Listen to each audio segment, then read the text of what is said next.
こんにちは。こんにちは。ヤイリギター YouTube チャンネルへようこそ。ヤイリギター塗装担当の谷口です。今日も製品紹介のコーナー、谷口くんのヤイリノートをお送りしていきます。私、谷口がヤイリギターの機種について学びながら、ヤイリノートを毎回ゲストと共に、皆様にお届けしようというコーナーです。で、今回のゲストはこちら。バフを担当してます鈴木と言います。よろしくお願いします。バフですね。聞いたことあります？もちろん知ってます。聞いたことあります？僕の後の工程ですね。僕が仕上げ塗りをした後にこういう、自分がもらって、これを谷口さんが塗装してくれた状態っていうのはまだこういうふうに光を当てた時にまだ表面がボコボコしている状態になっているので、それを自分が細かいサンドペーパーでせっせと研磨をしまして、それを高速回転しているバフっていう機械に、ワックスをつけてこううれっと押し付けるとこういうふうにツヤが出るっていう作業になります。布が回ってるんで、布が回ってるんですね。はい。じゃあそんなバフの鈴木くんを迎えて、今日は、ギターを紹介していこうと思います。はい、で今日の紹介する機種はこちら RF というシリーズです。4本ありますけどボディシェイプは4つ全部一緒の形をしております。 RF、こちらをちょっと、紹介していこうと思いますが、92年に発表しました。前回紹介した LO とともにエンジェルシリーズです。ここにねエンジェルのマークを冠したシリーズです。日本人に合う小型な機種を増やしていこうっていう流れから、この機種は生まれたんですけれども、このボディの形が丸っこくてくびれもちょっと深めの形をしてるんですけど、このシルエットはですね、クラシックギターの伝統的な、ボディシェイプがあるんですけど、そのラミレス完全にラミレスの 100% 形をしているというわけではないんですけれども、もうほぼラミレスの形を踏襲して、抱えやすいちょっと小さめのフォークギター、鉄弦を張っています。じゃあそんな RF を2人で紹介していきましょう。はい、ということで鈴木くんは今日鈴木くんを呼んだのは、今日 RF を紹介しようっていう時に誰を呼ぼうかなということで、探してたらなんか鈴木くんは RF がそうなんですよ。そうなんですよね。何がそう好きってことじゃないですか。そうそれがいい。そうなんです。RF 自分好き。ということで、その思いを語っていただきたいなと思って、個人的な意見。そう、個人的で全然いいです。全然いいです。改めまして、個人的にこの RF の好きなところっていうのは、先ほど谷口さんに紹介してもらったみたいに、ラミレスっていうボディ形状で、もともとクラシックギターのボディ形状じゃないですか。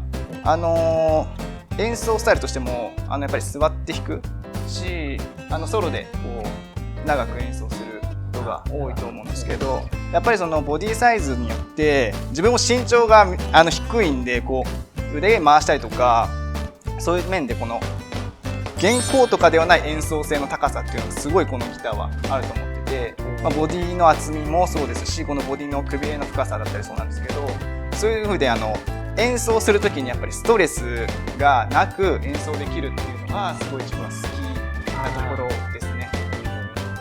でさっきのクラシックギターのちょっと歴史の方に戻っちゃうんですけど、ピックアップとかもちろんない時代なくはないのかもしれないですけど、ピックアップでこう弾いてない、そういう時にボリュームもやっぱり求められてたと思うんですけど、そのボリュームとこの演奏性を兼ね備えてるというか、弾きやすさももちろんプラスこの音量もしっかり出るっていう風に考えられてるボディだっていう風に自分は思います。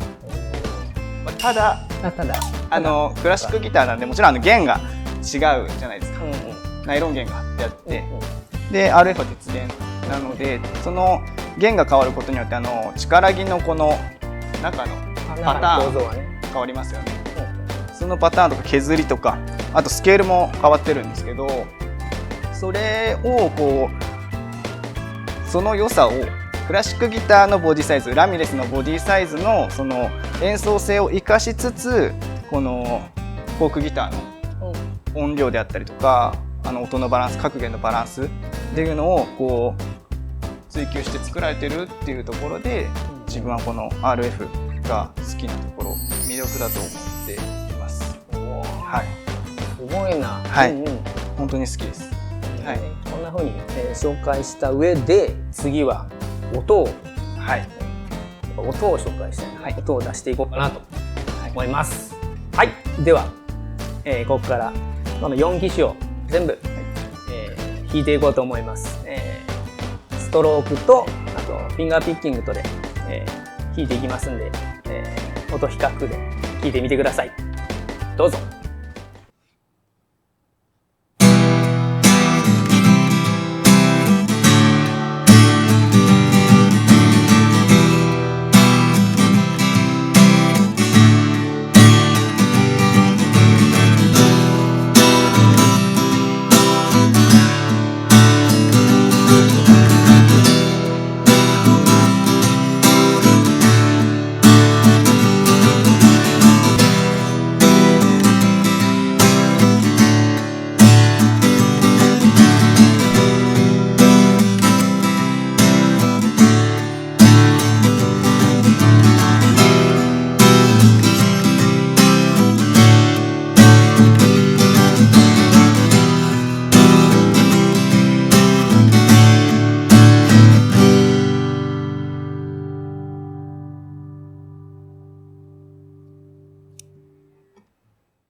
いや全部音出したけど、はい、各それぞれいいところがあったと思います。やっぱはっきりと違ってたなっていうのは感じましたね。はい、そうそうそう。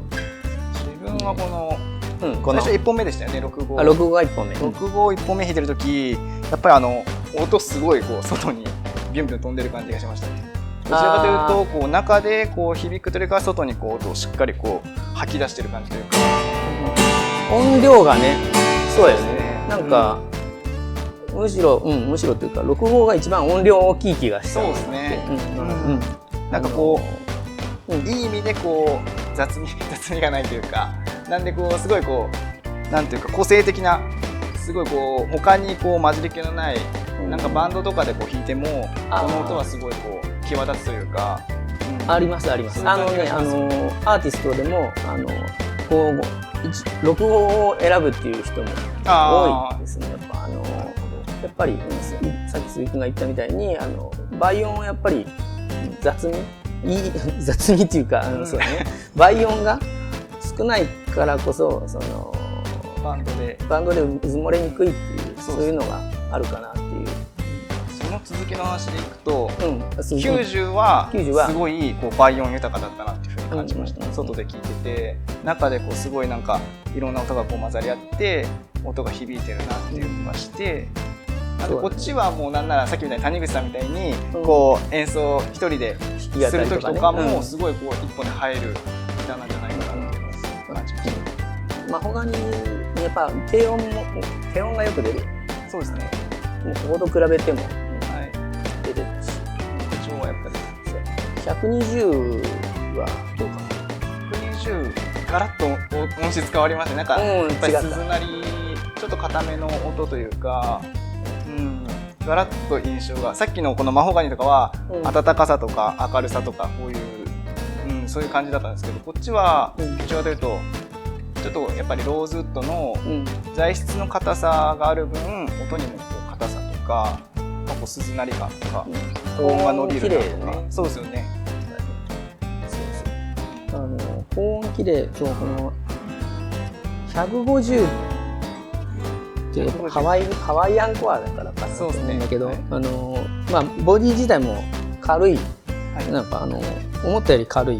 パッと見のこの飾りもしっかり入ってて存在感あるけど、こう重さは軽いんだよね。でね、弦の張り方とか一緒だけど、同じギターだけどなんかちょっと違う楽器のような、音質をしてるなっていう感じがするな。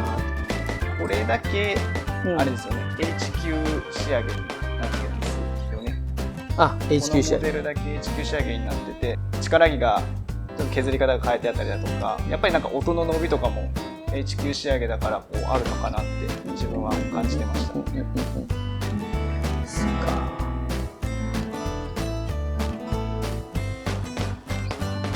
谷口さん一番弾いててどれが好みでしたか？今日はね、日によりますね、やっぱり。でもなんか、90かな、やっぱ。90。なんかこれで歌いたいな、僕は歌いたいな、だからこれで歌いたいなっていうか。自分は外で聴いてて、120の指弾きがすごい良かったなと思いました。そうなんだ。はい。すごいこう綺麗に。綺麗になって。はい。ピック弾きよりも。はい。まあそんな感じで4本ね鳴らしてちょっと感想を述べてみましたけど、皆さんもどう捉えてもらえたか、ご意見、感想をぜひコメント欄に入れてもらえると嬉しいです。お願いします。音比較でした。はい。ということで、今日も1曲谷口さんがやっちゃおうかなと。ぜひお願いします。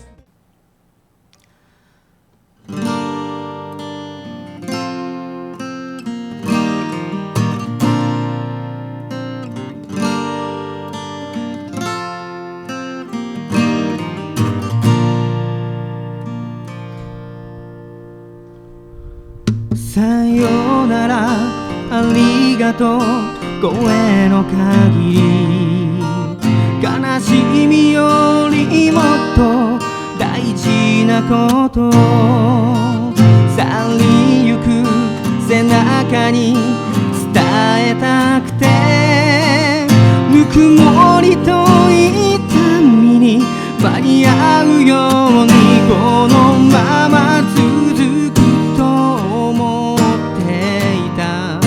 僕らの明日を描いていた、呼び合っていた光がまだ胸の奥に熱いのに、僕たちは燃え盛る旅の途中で出会い、手を取りそして話した未来のために、夢が一つ叶うたび僕は君を思うだろう、強くなりたいと願い泣いた決意を花向けに。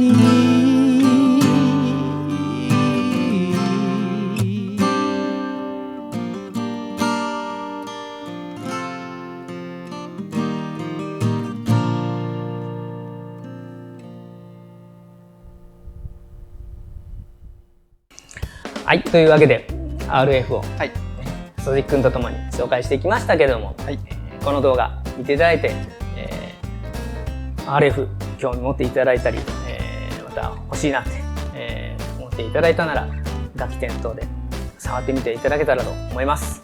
この動画良かったなら、グッドボタン、チャンネル登録よろしくお願いします。そして各種 SNS、Twitter、Instagram、Facebook、やっておりますのでフォローもぜひ。製品の紹介などはホームページにも載ってますので、そちらも合わせてチェックをよろしくお願いします。じゃあ、皆さんありがとうございました。ありがとうございました。さようなら。さようなら。やりたいことがあればなんだってやってみようよ。君が少しつまずいたら小さなキャンディーをあげるよ。